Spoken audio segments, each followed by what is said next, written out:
All of us reach a point in time where we are depleted and need to somehow find a way to reignite the fire within. But how do we spark that flame?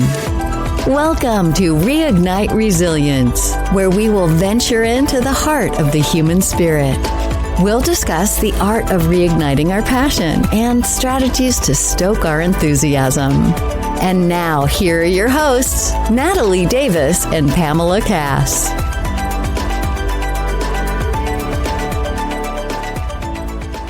Okay, first of all, taking the 7 a.m. appointment so that you can get right back into the office to show up for everyone else. I wish I could say that I'm surprised. I'm not, just because we've already connected from the Virgo sense. Did the people around you know what was going on? Did they know that you were in treatment? They did. And that was when I called my CEO to ask her, to tell her what was going on. That was the first question. Are you telling your team or are you not telling your team? You know, I've had the blessing of most of my team. We've worked together for 16 years, started in this office together. So we've kind of grown up together in the business. And it wasn't something that I wanted to hide, but it also wasn't something that I was going to broadcast on social media, for example. So I decided to be very open about it. And I received a ton of support from my team, a ton of love. Just, they were all incredibly supportive in the process. That's wonderful. Wonderful. Wow. I'm not surprised, though, that you did the 7 a.m. meeting and then went to work all day. It was probably you were trying to keep normal, keep as much normal as you possibly could when you had all this stuff that was kind of out of your control going on at the same time. Your mind can play tricks on you. Like one of actually my good colleagues had also gone through breast cancer and had recommended her doctor to me. And the first advice she gave me was stay off the internet. Yeah. Yes. The internet is not your best friend right now. It's your worst enemy. And your mind too, because if you're a hyperactive person and you're used to being very busy every day, the worst thing can sometimes be to fully slow down. Even though that was a part of the messaging for me was to slow down a little bit and practice more self-care. But yeah, it kept me sane through that process. But then I definitely had to intentionally carve out space in my life to process and integrate. And I went on a few retreats. I went to these places by myself and sat with the pain, sat with the grief, sat with the anger, wrote it out, cried it out, swam it out, did all the things to kind of meet all of the emotions where they were, and then try and release them to move the next thing. But that's a part of the process too, is you have to, I think, meet yourself where you are in that moment and take the time to acknowledge what this has done, how this has made you feel, all the layers of emotions that you go through, which are a range, to then process them. And then I believe in, saying, thank you for coming. I release you now. Goodbye. Yes, Yeah. You may exit stage right. Yes. Yeah. Would you mind sharing what you learned? I mean, once you got into that space of surrender, realizing that there was a message, there was a lesson for you, what was that? Sure. So I think already as women, we're naturally kind of wired to take care of everyone and everything in our environment. It's the nurturer in us as women. I think in my life, a combination of my upbringing, things I went through as a child, being the eldest in my family, overseeing a team, and then the part of me that loves to help and be of service, I always prioritized helping and being of service without knowing how to first prioritize what my needs were. And that for me was the big lesson. And there's a great book called Beat Cancer Like a Boss. And it's a story of, I think, 30 different women and their journey in breast cancer. Kind of all have the same story. It's this learning to fill your cup before you go to fill other people's cups. And learning to really actually connect to yourself on that level, to ask yourself, well, what do I actually need to give out the amount of energy that I give every day? What do I need to do all of the things that I'm doing for everyone else? But it's really just that reflex of what is it that I need and that I want energetically, physically, mentally. And when you are a giver and you are a caretaker and you prioritize all of those things, we kind of often put ourselves last on the totem pole. So it was going, okay, wait, actually, I belong at the top. Mm-hmm. If we ever remember ourselves, right? Like it's even if we ever get to that. Yes. Exactly. Yeah. Exactly. And I think that story is shared by so many, not just women, right? Like it's not in our culture to prioritize ourselves. We prioritize work. We prioritize, my friends that have children, their children. We prioritize so many other things. And it's, coming back to first, like filling your cup and having that kind of conversation with yourself. That was, I think, for me, the real big eye opener that is still a work in progress. Yes. A long time of unwinding. 100%. Yeah, and developing that muscle and that reflex. Yeah. And, I was back at work this week and it's been a whirlwind and I've been busy. And it's like, oh yeah, you can so easily get caught up in the grind again and just moving very fast because our world moves fast and work moves fast. And it can be hard to slow it down and go, okay, well, what do I need just for a minute to feel like a little bit of reprieve or to feel a little fuller? Yeah. How has that impacted the way you lead people? It's a great question. I've really dropped into the things that I know and know well now in my work, whereas I think before some of my drive made me feel almost energetically like I was always pushing against the stream. Like I had to push more, I had to fight more to keep creating and accomplishing, but it was coming from a place of almost challenge or fighting versus dropping into, okay, I've been doing this long enough. I know the parts of what I do that I can do well, and I can actually still be as efficient, but do them with ease. And that's something that has shifted for me where I'm like, okay, I can show up, but I don't have to show up with this underlying energy that's like, I need to do these things. Like I can just drop into it and surrender to, okay, I know this and I know my team. And the more I surrender, the more I'm able to be present in each moment that an agent comes in with something that they need or something they want to talk about. I think the underlying energy isn't as frantic. It gets a little bit more grounded and even more grounded when you start to do the things that make you feel good too. Yes. It's like a combination. Love that. I love it. Was it hard to discover and uncover the things that you wanted, that you needed to fill that space to help you get grounded? I will say this is still an ongoing process. To be continued. Yeah, it ebbs and flows. It ebbs and flows. And I think it's like a muscle that you exercise. The same way you exercise your communication skills or going to the gym. It was one of the things that I worked on last year with Mike Staver, who I hired as a coach. That was one of the first things that even came up in coaching. So I'm committed to always continuing to work on myself and find ways to look at my own growth, ways to better myself, ways to carve out that time. And it's a practice, right? It's like deepening your practice of self-care and self-love. And, some days you have great days. Some days you're like, wow, it's 4:00 and I haven't even had lunch yet. Exactly. Yep. Exactly. And that happens. And that's part of that practice. It's like, okay, well, how do you get so busy that you can't eat until 4:00? It's a small thing. Or go to the bathroom or stand up or drink some water. Yeah. I mean, that's the example that we've seen, right? Like if we look at the women before us, and I know I'll make it an I statement and not speaking it over everyone else. My mom was a nurse, and I remember many of shifts where she'd come home and she's like, oh, I didn't have time to go to the bathroom. She was in labor and delivery and she's like, I didn't have time to go to the bathroom today after working like a 12-hour shift. And I'm like, that's not healthy. Like that's not normal, but that was the example. And I'm like, okay, work hard, grind, keep going, don't stop. You don't need to eat. It's fine. You don't need to use the bathroom. It's fine. It's not fine. That's the message today. It's not fine. It will show up in your life in some way, shape, or form because you can't continue to operate like that. No. Completely. And it's normalized, I think, in our society and our culture. Almost rewarded.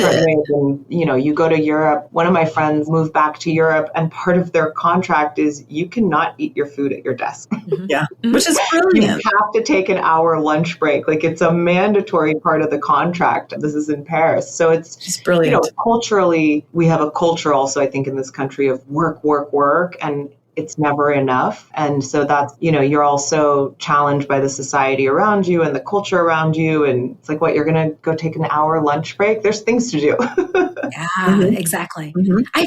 I personally am witnessing a little bit of a shift. I'm seeing a shift, more embrace of, saying no, stepping back from overcommitting.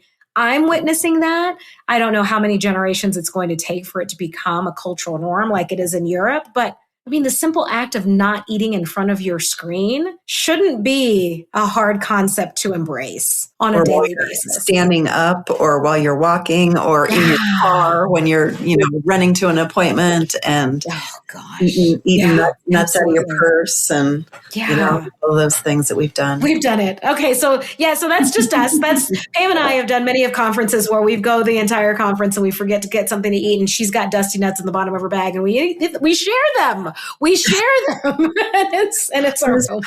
Blow them off and eat them. Yeah, that's fine once in a while, but those, I think, when that becomes the norm and that accumulates in the body, in our energetic system, in our nervous system, that's when you start running on empty, and that's where it becomes it's like you're looking to be productive, but it actually becomes counterproductive. And so nourishing your body properly, getting the right amount of sleep, doing all the things that you need, to reset your system and keep your system resilient for everything that we go through every day. That's part of the rewiring is, oh no, wait, actually, I need these things. I need this balance. I need to think about all of those things that keep me balanced so I can be the most successful version of myself, right? But in our move towards success, sometimes all of those things fall on the wayside because of society, because of time, because of everything. Yeah, exactly. Yeah. For me, I know that when I was taking time for myself, I felt guilty. Like, oh, I shouldn't be doing this. I should not be doing this. I need to be doing something else.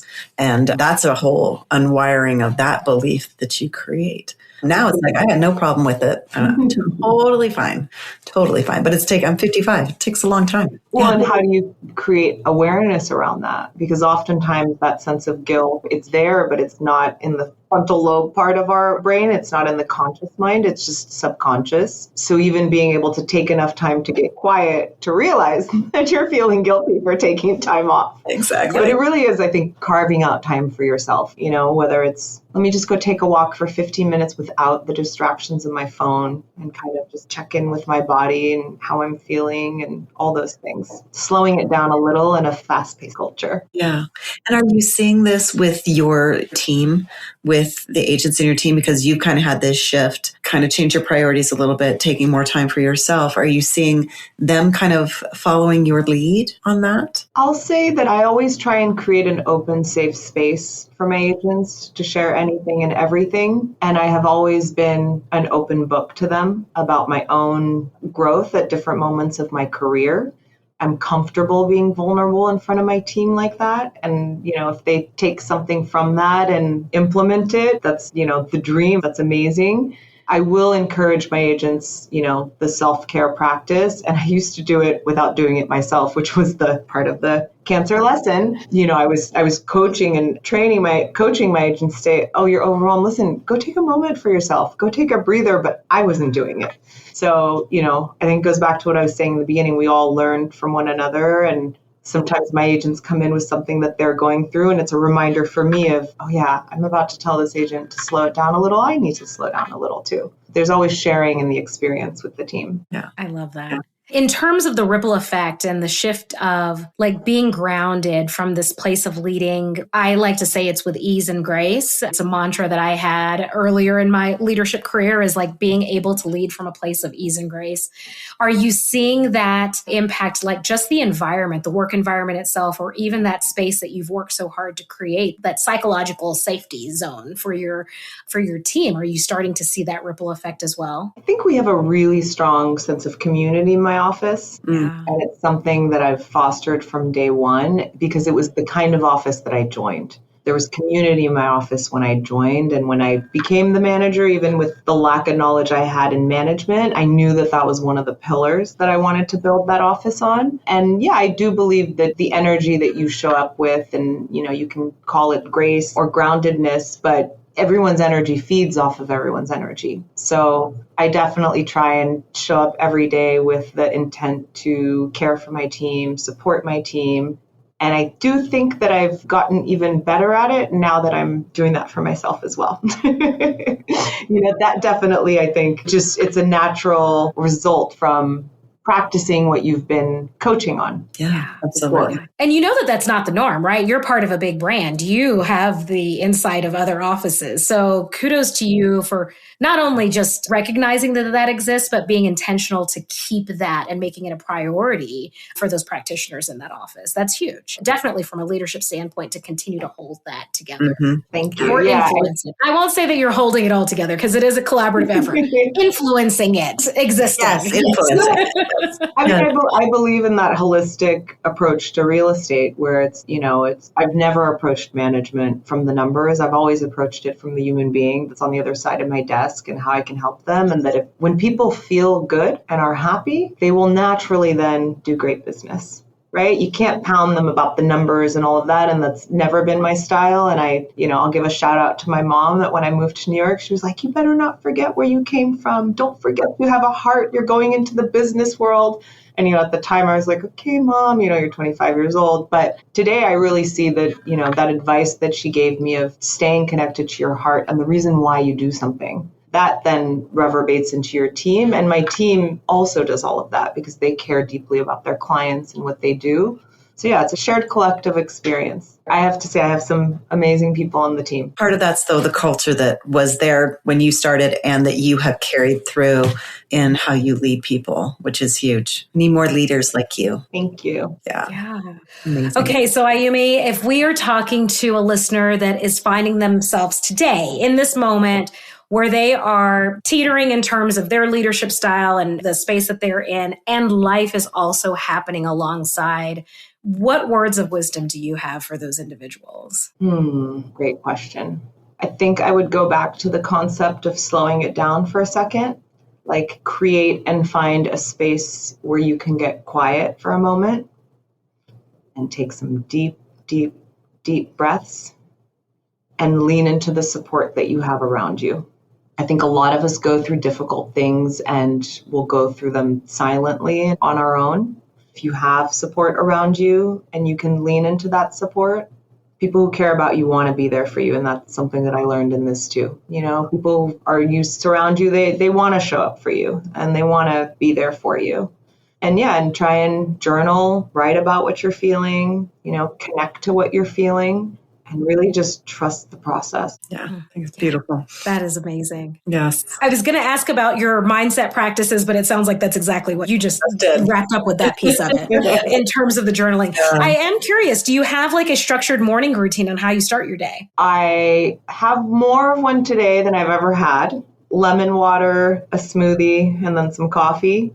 I've always walked to the office, which is a huge luxury. And I've always taken that time to walk to the office. I'm not on my phone. I kind of just take that time to ground in. And I also set my intentions for the day. Like I get really clear on my intentions. And it's not like I'm very free flowing and always in a lot of places at the same time, even in my mind. But the walk, it's my time that I take for myself. And I try and think about kind of how I want to show up that day, what my intentions are. I really believe in the power of intentions. There's a great book, The Hidden Messages in Water by Dr. Emoto. I don't know if you both know it. No. Dr. Emoto, who's now passed away, was a Japanese scientist who wanted to prove the existence of vibrations in water. And when you think about our bodies that are more than 80 to 90% water. And so what he did is he exposed water to different sounds, and then he would use a microscope to photograph the water at a microscopic level. And when he would play like classical music to the water, these beautiful snowflake formations would form. And when he played, let's say, heavy metal music or read a poem that was about death, the water would get like all murky. You guys ever hear of the rice experiment? Mm-hmm. I haven't. A lot of people are familiar with him for that. So he took 3 jars of rice with water. And for a month, he went to the first jar and he said, I love you, I love you, I love you. To the second, he said, I hate you, I hate you, I hate you. And to the third, he ignored the jar. And after a month, each jar evolved differently. So the one that he said, I love you to, fermented. The one that he said, I hate you to, I think it was like it turned black. And then the one that he ignored just molded. And when you take like his scientific research, if you think about it just on like a sound and vibration and word level, like even words carry an effect. And he was able to prove that in water. So I kind of lean into that concept of just like even the words that you're using in your mind throughout your day, if you can get quiet enough to hear what you're thinking, and I'm not an avid meditation practicer, I don't practice meditation the way this sounds in any shape or form, but I do try to bring awareness into the thoughts that I'm having and then also the things that I want to create. And I believe by saying them in your mind and thinking, I might come into my day and be like, okay, I really want to show up for my team today and I'm going to do a lot of business strategy with everyone, whatever it is. It can be something very simplistic, but I believe there's power in words, power in your mind, and then the power that comes behind that to actually manifest those into reality. And his work, if you haven't read the book, it's a phenomenal book. You can even just Google the snowflakes, like Dr. Emoto's water exercises. It's incredible. Like all the snowflake formations for all the beautiful things that were said or that the water was exposed to versus really negative stuff. And you just see how even water reacts to that. So I believe in the power of words and setting those intentions. And I love the idea of that practice of no phone and just the walk. Yeah. That's so We're special. so programmed to just grab our phone as soon as we get up in the morning and start our day, and taking that space to not touch the phone and just have that moment to get clear and set the intentions. Such a powerful way. I'm working on that part too. It's so easy. We all have the reflex for our phone first thing in the morning, which we didn't do that 20 years ago. We didn't have them. Yeah, you had a cord connected to it. So, a little different. And I think that phones are something that have also made us feel more nervous as a society and as people, because they've become such an extension of us, especially for those of us that are on email and work off of our phones. And also bringing awareness to that and just, okay, how can I be more intentional with how I use my phone and claim back moments in my day, like the morning. I'm working on not grabbing the phone right away, but it's, you grab the phone to look at the clock. It's the first thing that you look at. Absolutely. But I think I could feel healthier if I released some of my attachment to my phone. Absolutely. It's shackled. It's not even attached. It's absolutely shackled. It's shackled. Yes. That's a good word. And that's not a judgment of you. That's an us. That's our minds. Yes. Well, I feel like it's part of my limbs now. Yes, Literally. Absolutely. Yeah. I love the intention walk that you get every day. That's such a special treat. And not everyone's able to have that experience. And so I think, like you said, it's just the intention of creating it, right? And knowing, because you very well could just take out that extra appendage that we have called our telephone and use it or make calls and that's often what we do, right? We have a moment to ourselves and it's like, oh, you know what? This is a great time for me to catch up on my phone calls. Let me do that instead of let me take this moment to be with myself. Just a moment to be with myself before diving into the next thing. And it ebbs and flows. I'm not on point every single day. Yeah. I'm a human being, like it ebbs and flows. Yes. There's days where I'm like, okay, I'm really having this walk. And then there's other days where I'm halfway through the walk and I remember something and I'm grabbing my phone. So it's, I think it's more just like get clear on what your intentions are and then, surrender to the practice. And know that it's a practice and that it ebbs and flows and it's not a perfect science. It's not going to be on point every single day, but at least you're clear on your intentions and you're showing up to that in the best way you can every single day. I love that. Beautiful. I know. Thank you so much, Ayumi. We touched on quite a bit. Thank you for sharing your personal story and your professional journey. Congratulations and kudos to you on all of the success. Is there anything that you'd like to leave our listeners with that we haven't touched on today? I think we covered so much. Yeah. I'm trying to think. I mean, just for me, I found beauty on the other side of some of the most challenging moments. So I think that as just a way of looking through things, even when you think you're in your darkest hour, there's only one way up from the bottom of the barrel. Yeah. Only one way up. It's up. Yeah. But you got to touch the bottom and believe that there's light on the other side. And I really believe in that kind of yin-yang factor of life. You can't know joy without knowing sorrow. You can't know love without knowing grief or heartbreak. And I think we're culturally programmed to embrace love, embrace joy, embrace positivity. Whereas the dark side, the grief, the pain, we resist it. It's like we just want the joy and the sorrow. And actually, pain for me and grief have been one of my biggest teachers. Once I started looking at them through that lens and going, okay, actually, let me meet pain the way that I meet joy, right? Because we resist it. And actually, the real pain is the resistance. Yeah. So yeah, go through the dark to find the light. Love that. I know that the light's on the other side. I think that's a beautiful place for us to land. Thank you. Yes. Oh, thank you ladies for having me. Oh my gosh, this has been amazing. I know. And you start off by saying, well, I don't really broadcast my personal experience with breast cancer on. Well, here you are on an international podcast. Thank you for sharing it with us. We are grateful that we were able to create a space and create this community where we are able to take and bring our adversities to the table, have candid, open discussion, talk about the things that work, that don't work, and the light and the dark, right? The duality of it all, so that we can continue to enjoy this fabulous journey that we call life. Yeah. I know. Thank you, ladies, Natalie and Pamela. I love that you ladies are doing this. And I really hope that you continue to do this for all the community that's out there listening. It's a beautiful thing. Thank you. Thank you. Thank you. Oh my goodness. Absolutely. We will make sure if someone wants to reach out to you, we'll put your contact information in the show notes. And then we'll make sure that we put your social media handles in the show notes as well, so that folks can connect. And for our listeners, make sure that you check us out on your favorite streaming platform. Head on over to YouTube and watch the video version of this episode as well. And if you want to learn more about what's happening behind the scenes of Reignite Resilience, head on over to reigniteresilience.com. Find us on Facebook and Instagram. Until next time, we'll see y'all soon. Bye, everyone. Thanks, ladies. Thank you for joining us today on the Reignite Resilience podcast. We hope you had some aha moments and learned a few new real-life ideas to fuel the flames of passion. Please subscribe on your favorite streaming platform, like or download your favorite episodes, and of course, share with your friends and family. We look forward to seeing you again next time on Reignite Resilience.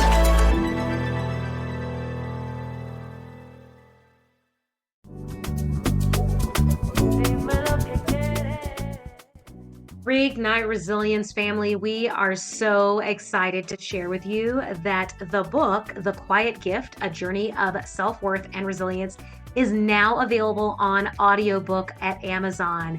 Make sure that you check the link in the show notes so that you can click on that and download a copy of the audiobook.